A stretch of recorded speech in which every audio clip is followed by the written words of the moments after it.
बिस्मिल्लाहिर्रहमानिर्रहीम। स्टार्ट करते हैं कैटजंग चैप्टर 47 की पार्ट 2 की वीडियो को।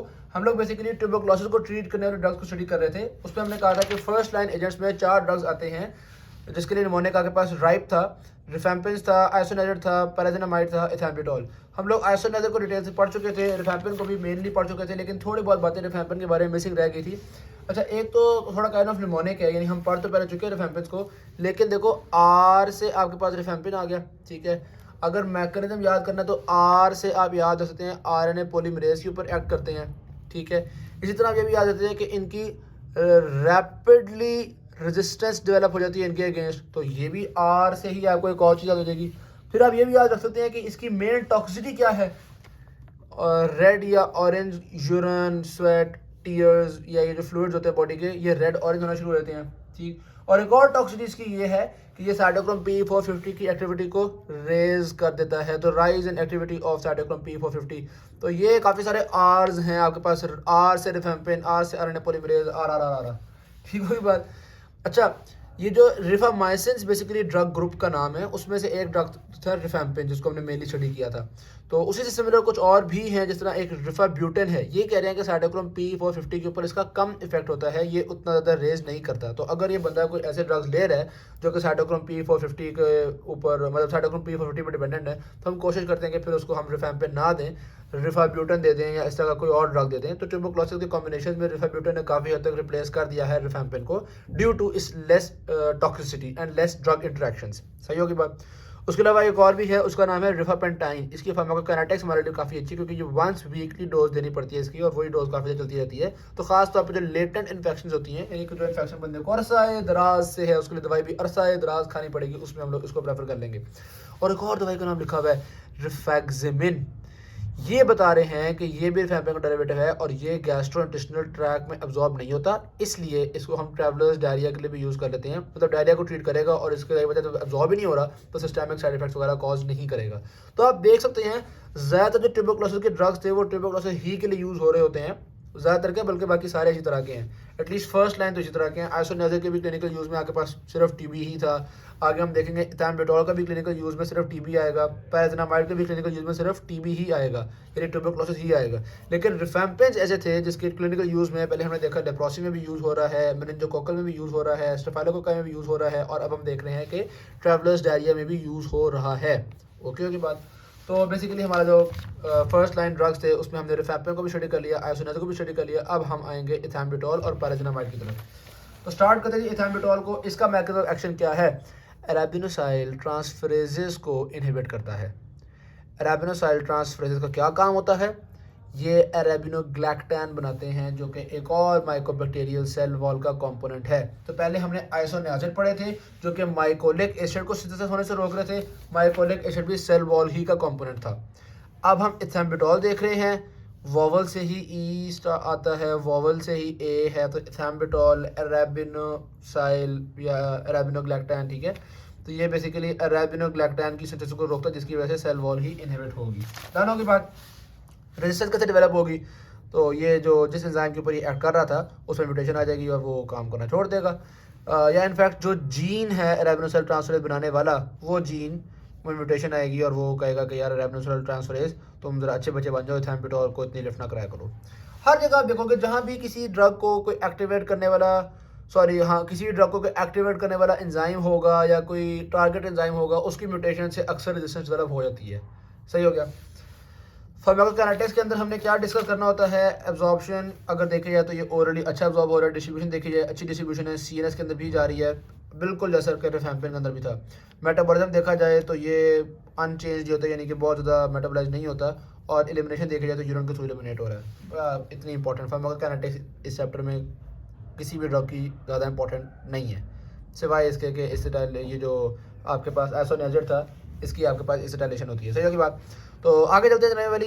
इसमें क्लिनिकल यूज़ मैंने आपको बताया है कि रिफेम्पिन के अलावा बाकी सबका क्लिनिकल यूज़ यही है कि वो ट्यूबरकुलोसिस में कॉम्बिनेशन में यूज़ होते हैं। सही। टॉक्सिसिटी की बात की जाए तो हाँ, टॉक्सिसिटी इंपॉर्टेंट है।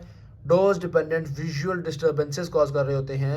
विजुअल डिस्टर्बेंसेस में कौन कौन सी चीज़ें आती हैं? विजुअल एक्टिविटी को ख़राब करते हैं, red green colour blindness, optic neuritis जिसमें डेले आपके काबू ही नहीं आ रहे होते, रेटिनल डैमेज और इस तरह की चीज़ें हैं।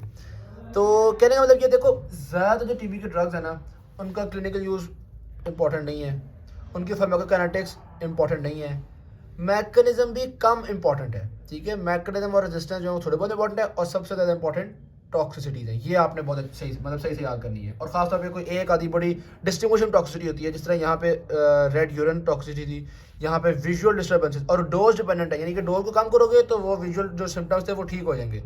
और भी चीज़ें लिखी हुई हैं, हेडेक है, कन्फ्यूजन है, हाइपरयूरिसीमिया, लेकिन वो कम इंपॉर्टेंट है। मेन इंपॉर्टेंट चीज़ इसकी यही है, और यहाँ पे मेन इंपॉर्टेंट चीज़ न्यूरोटॉक्सिसिटी थी। और वैसे आपको वैसे थोड़ा सा पता होना चाहिए कि यार टीबी के जो ड्रग्स होते हैं वो तकरीबन सारे ही लिवर को डैमेज कर रहे होते हैं, सिवाय इसी के थैम्बुटॉल के अलावा बाकी सारे ही तकरीबन लिवर को डैमेज कर रहे हैं। ये बात मैं पहले भी बता चुका हूँ, यहाँ भी आप देख सकते हैं आइसोनियाजिड हेपेटोटॉक्सिक था। इसी तरह से लिवर डिसफंक्शन, ये लिखा हुआ है, लिवर डिसफंक्शन कॉज कर रहे थे आपके पास रिफैम्पिन्स भी, और आगे हम पैराजिनामाइड को भी देखेंगे। तो जो हमारा निमोनिक था राइप का, उस निमोनिक में से रिफैम्पिन भी हो गया, आइसोनियाजिड भी हो गया, थैम्बुटॉल भी हो गया, अब पीछे रह गया पैराजिनामाइड। अच्छी बात यह है कि इसका मैकेनिज्म हमें सही से पता ही नहीं है, बस हमें ये पता है कि भाई इसको कुछ एंजाइम्स होते हैं जो कि इसको एक्टिवेट करने में रोल प्ले करते हैं। तो अगर आपसे कोई पूछे इसके खिलाफ रेजिस्टेंस कैसे डेवलप होगी, उस एंजाइम की जीन में म्यूटेशन आ जाएगी। सारी बात है, जब म्यूटेशन आ जाएगी तो ड्रग एक्टिवेट ही नहीं हो पाएगा, अपना काम ही नहीं कर पाएगा, इस तरीके से रेजिस्टेंस डेवलप हो जाएगी। तो एक तो म्यूटेशन आ गई, और दूसरा इफ्लक्स पंप्स के थ्रू इसकी रेजिस्टेंस डेवलप होती है। फार्माकोकाइनेटिक्स ऑल्दो इतनी इंपॉर्टेंट नहीं है, लेकिन अगर आपको बता दूं, एब्जॉर्प्शन इसकी ओरली अच्छी होती है, डिस्ट्रीब्यूशन सीएनएस में भी होगी, बाकी बॉडी टिश्यू में भी अच्छी होती है, मेटाबॉलिज्म पार्टली मेटाबोलाइज हो रहा है इनटू पैराजिनोइक एसिड, और एलिमिनेशन इसकी यूरिन के थ्रू होती है। तो चाहे चूँकि मेटाबोलाइज भी हो रहा है और यूरिन के थ्रू भी निकल रहा है, तो चाहे हेपेटिक फेलियर हो चाहे रीनल फेलियर हो, दोनों सूरतों में इसकी डोज बढ़ानी पड़ती है, कम करनी पड़ती है, क्योंकि इसकी हाफ लाइफ इंक्रीज़ कर जाती है। बेसिक सी बातें हैं। क्लिनिकल यूज़ मैंने आपको बताया इंपॉर्टेंट नहीं है, बस यही है कि ट्यूबरकुलोसिस के खिलाफ यूज़ होना है, कोई और इसमें ख़ास बात नहीं है, सही है। टॉक्सिसिटीज़ पे आ जाएँ तो हेपेटोटॉक्सिसिटी तो तकरीबन सबकी ही थी, और बाकी गैस्ट्रोइंटेस्टिनल इफेक्ट्स, मैलेज, एलर्जी, तो इतनी इंपॉर्टेंट चीज़ें नहीं हैं। इंपॉर्टेंट बात यह है कि यह हाइपर यूरिसीमिया कॉज करती है, लेकिन इस हाइपर यूरिसीमिया से हमेशा सिम्टम्स नहीं आते, यानी कि अक्सर एसिम्टोमेटिक रहता है पेशेंट, लेकिन कई बार सिम्टम आते भी हैं। यहाँ पर उन्होंने नहीं लिखा हुआ, लेकिन वैसे मैं आपको बता रहा हूँ, एमसीक्यू में कई दफ़ा आ जाता है, इट कॉजेज गाउट। ठीक होगी बात। अब पता क्या है, ये लोग हमें समझते हैं अरस्तू, मेरी गाइड समझ लोगा। अब पेपर में जब आएगा ना कि पेशेंट को गाउट है तो इसको कौन सा ड्रग लिया होगा, आपको कि मैम गाउट तो कहीं लिखा ही नहीं था। मैम कहेंगे बेटा हाइपर यूरिसीमिया लिखा हुआ है, आपको नहीं पता हाइपर यूरिसीमिया से गाउट होता है। यार मतलब ठीक है, हमें पता होना चाहिए, लेकिन कई दफ़ा नहीं भी ज़हन में होती बात, तो इसलिए मैंने ये रिलेशन आपको बता दिया कि भाईजान गाउटी आर्थराइटिस भी कॉज हो रहा होता है। अलबत्ता एमसीक्यू में कुछ ऐसी बातें हैं जिससे पता ही चलता है कि अगर एक पेशेंट को हाइपर यूरिसीमिया हो रहा है तो आपको पैराजिनामाइड डिसकंटिन्यू करने की ज़रूरत नहीं है। हाँ, गाउट हो जाए वो एक अलग बात है, लेकिन हाइपर यूरिसीमिया सिर्फ हो रहा है तो इस पर आपको डिसकंटिन्यू करने की ज़रूरत नहीं है। और एक और बात यह है कि पैराजिनामाइड should be avoided in pregnancy. Done हो गया। अब ये तो हमारे पास फर्स्ट लाइन ड्रग्स कंप्लीट हो गए, अब आते हैं अल्टरनेटिव ड्रग्स की तरफ। यानी अगर फर्स्ट लाइन ड्रग से कोई रेजिस्टेंस डेवलप हो गई है या उनसे कोई टॉक्सिसिटी बहुत ज़्यादा हो रही है, वो नहीं खाए जा रहे, तो फिर कोई अल्टरनेटिव ड्रग भी होना चाहिए। तो ये सेकंड लाइन ड्रग्स खिलाते हैं, इनको फर्स्ट लाइन में हम नहीं देते। क्यों ये सेकंड लाइन है? क्योंकि भाई इनकी इफेक्टिवनेस तकरीबन बराबर है, लेकिन इनकी टॉक्सिसिटीज़ ज़्यादा हैं। तो इसलिए पहले हम कोशिश करते हैं कि दूसरों से काम चल जाए, दूसरों से काम ना चल रहा हो, फिर हम अल्टरनेटिव ड्रग की तरफ आते हैं। अल्टरनेटिव ड्रग्स को याद करने के लिए भी हमारे पास एक निमोनिक है। राइप तो आपने करवा ही दिया था। अब आप सोच रहे होंगे कौन सा फल राइप करवाना है, तो भाई हमने एप्पल राइप करवाना है, बस ये सिंगल पी वाला एप्पल है। तो आपके पास A stands for aminoglycosides, P stands for p-aminosalicylic acid, L stands for levofloxacin, which is a fluoroquinolone, and E stands for इथियोनामाइड। सही होगी बात। तो अच्छा जी, तो ये एप्पल हो गया, नाम आपको याद हो गए, बस नाम ही आते हो ना तो काफ़ी है। मतलब ये मैं आपको बता रहा हूँ, अगर आपने बहुत कम पढ़ना है इस चैप्टर को, क्योंकि ये बहुत ज़्यादा उस हिसाब से इंपॉर्टेंट चैप्टर नहीं है। कुछ चीज़ें इसकी बहुत इंपॉर्टेंट है, मतलब वो अक्सर आ जाती हैं, लेकिन ज़्यादा डिटेल्स में आमतौर पर एग्जामिनर पढ़ता कोई नहीं है इसके। सही होगी बात। आप जैसे अगर हम बात करें अमाइनोग्लाइकोसाइड्स के नाम बता दिए उसने, एमिक एसिड, सेप्टोमाइसिन, कारामाइसिन, ये भी हम आमतौर पे कॉम्बिनेशन के अंदर दे देते हैं। फिर फ्लोरोक्विनोलोन्स की बात करो, लीवोफ्लॉक्सासिन और मॉक्सीफ्लॉक्सासिन है। तो जब ट्यूबरकुलोसिस के अगेंस्ट रेजिस्टेंस डेवलप हुई होगी, फर्स्ट लाइन एजेंट्स काम नहीं कर रहे होंगे, तो हम लीवोफ्लॉक्सासिन वगैरह से काम चला सकते हैं। इथियोनामाइड थोड़ा सा इंटरेस्टिंग है, क्योंकि ये स्ट्रक्चरली सिमिलर है आइसोनियाजिड से। तो आप कहेंगे कि यार अगर आइसोनियाजिड से रेजिस्टेंस डेवलप हो गई है तो फिर इथियोनामाइड किस तरह से काम करेगा? देखो, आइसोनियाजिड की जो रेजिस्टेंस दो तरह की थी। एक थी हाई लेवल रेजिस्टेंस, जो कि कैटालिस पेरोक्सीडेज की खराबी से हो रही थी। इस केस में आइसोनियाजिड सही से एक्टिवेट नहीं हो पा रहा था। और दूसरी थी जो कि आइसोनियाजिड के टारगेट एंजाइम को ख़राब कर रही थी। ठीक है, तो इथेनोमाइड जब हम देते हैं ना, तो अगर ये वाली रेजिस्टेंस वाला हुई हुई है एक्टिवेशन वाली, तो इथेनोमाइड को एक्टिवेशन की जरूरत नहीं होती है, तो इसलिए इथेनोमाइड काम कर लेता है, आइसोनाइजर रेजिस्टेंस बनने में भी काम कर लेता है। अलबत्ता अगर आइसोनाइजर में लो लेवल रेजिस्टेंस वाला हुई हुई है, ये इनहिबिन ए जीन वाली रेजिस्टेंस वाला हुई हुई है, तो फिर जारी बात है इथेनोमाइड के अगेंस्ट भी रेजिस्टेंस ही होगी, फिर इथेनोमाइड देने का भी फायदा नहीं है। तो वो यही बता रहे हैं कि इसमें क्रॉस रेजिस्टेंस आपके पास यूजुअली नहीं होती until and unless there is inhibin a gene mutation. सही। और इसकी थोड़ी बहुत टॉक्सिसिटी भी उन्होंने बताई हुई है कि इसके न्यूरोलॉजिक इफेक्ट्स होते हैं, वही जो आइसोनाइजर के थे उसी से सिमिलर इसके भी टॉक्सिक इफेक्ट्स हैं। सही होगी बात।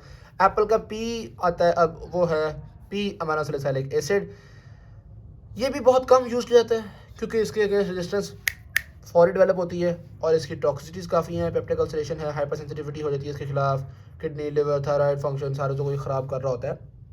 फिर कुछ और बातें बताई हुई हैं यार, कुछ अदर ड्रग्स हैं, कैप्रियोमाइसिन है जो कि ऑटोटॉक्सिसिटी की वजह से ज़्यादा यूज़ नहीं करते, साइक्लोसिरीन है अगेन सीएनएस टॉक्सिसिटी की वजह से ज़्यादा यूज़ नहीं करते, बिडाक्विलीन, ये भाईजान अगर ऐसा ट्यूबरकुलोसिस आ गया है जो कि आइसोनियाज़िड से भी रेजिस्टेंट है और रिफेम्पिन से भी रेजिस्टेंट है, आपको पता है आइसोनियाज़िड रिफेम्पिन दो बड़े मेन ड्रग्स थे, शुरू में हमने कहा था सबसे ज़्यादा एक्टिव यही होते हैं, मोस्ट एक्टिव ड्रग्स आइसोनियाज़िड रिफेम्पिन होते हैं।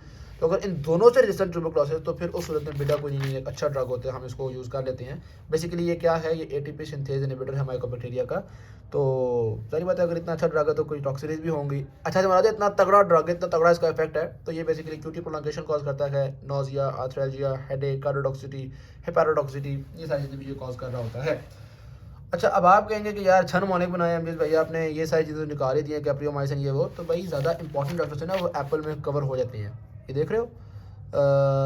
इसको अगर मैं सिप्रोफ्लॉक्सासिन की जगह लीवोफ्लॉक्सासिन कर दें तो ये आप देख सकते हैं कि अमीकाइसिन ए हो गया, फिर पी अमाइनो, फिर इथेनोमाइड, फिर ये, ठीक है। तो ये चार ही आपके पास ज़्यादा इंपॉर्टेंट है, इसलिए यहाँ पर उन्होंने चार लिखे हुए हैं। यहाँ पे जब लिखे होते हैं वो ज़्यादा इंपॉर्टेंट वाले ड्रग्स होते हैं बेसिकली। डन होगी बात। अब हमने जब ड्रग्स पढ़ ही लिए हैं, चार हमने फर्स्ट टाइम ड्रग्स पढ़ लिए और तकरीबन 4-5 हम लोगों ने अल्टरनेटिव ड्रग्स पढ़ लिए, तो अब हमने कौन से बंदे को कौन सा ड्रग देना है, ये आपके पास रेजिमेंट जो है ये इंपॉर्टेंट है, एग्जामिनेशन पॉइंट ऑफ व्यू से बहुत इंपॉर्टेंट है, फाइनल ईयर के अंदर भी इंपॉर्टेंट है भाई, ये बड़ी काम की चीज़ है। स्टैंडर्ड रेजिमेंट्स क्या होते हैं ना, याद रखना बड़ा आसान है। ये चार ड्रग्स आप देते हो पेशेंट को 2 महीने के लिए, ठीक है, और फिर इनमें से पहले 2 ड्रग्स जो हैं वो आप देते हो 4 महीने के लिए। इसको याद आप इस तरह से रख सकते हो 4 for 2 and 2 for 4, ठीक है। तो टोटल 6 महीने का इलाज होता है, जिसमें पहले 2 महीने हम चारों ड्रग्स देते हैं ताकि ज़रा अच्छे से इलाज हो सके, और बाकी के 4 महीने हम लोग सिर्फ 2 ड्रग्स देते हैं ताकि जो बचा कुचा रह गया बैक्टीरिया उसको भी मारा जा सके। ये बात समझ में आ गई।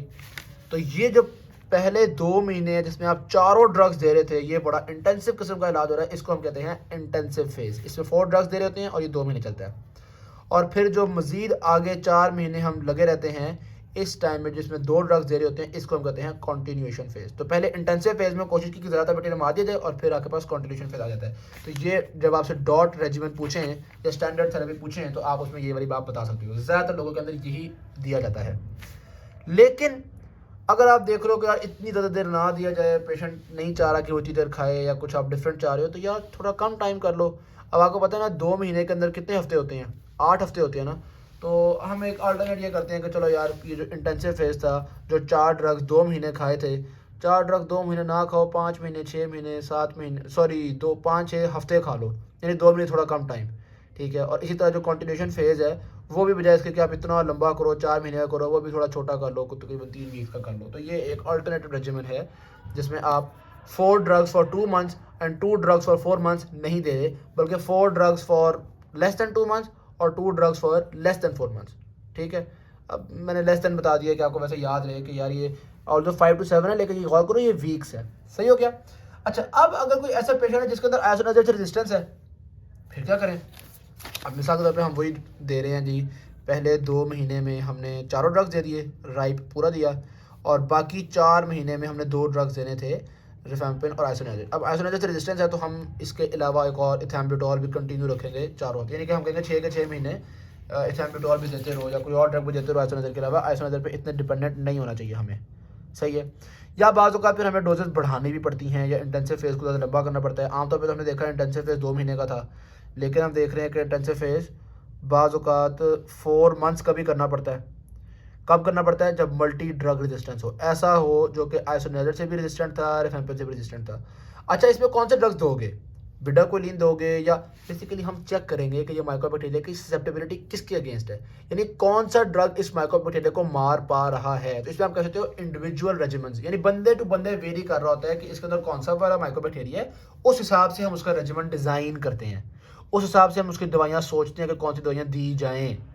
सही हो गया। अब जैसा यहाँ पे बता रहे हैं ट्यूबरकुलोसिस रेजिस्टेंट टू आइसोनियाजिड, तो उसमें हमने 6 मंथ्स विद रेजिमेन ऑफ ये चारों ड्रग्स 6 महीने दे रहे हैं हम, रिफेम्पिन, पाइराज़िनामाइड, एथैम्पिटोल, लेवोफ्लॉक्सासिन। तो मतलब मुख्तलिफ किस्मों के रेजिमेंट्स यहाँ पे आ जाते हैं। ये वाले याद करना इतने इंपॉर्टेंट नहीं है। सबसे इंपॉर्टेंट भाई जो मैंने बाद आपको कह दिया ना, 4 for 2 months, 2 for 4 months, बस। तो अब मिनिमम आपको इस चैप्टर में से क्या आना चाहिए? मिनिमम ये आना चाहिए कि आपके first line drugs rifampin, isoniazid, pyrazinamide, ethambutol है, ठीक है। Second line drugs aminoglycosides, p aminosalicylic acid, levofloxacins और इथेनोमाइड, ये नाम आने चाहिए आपको।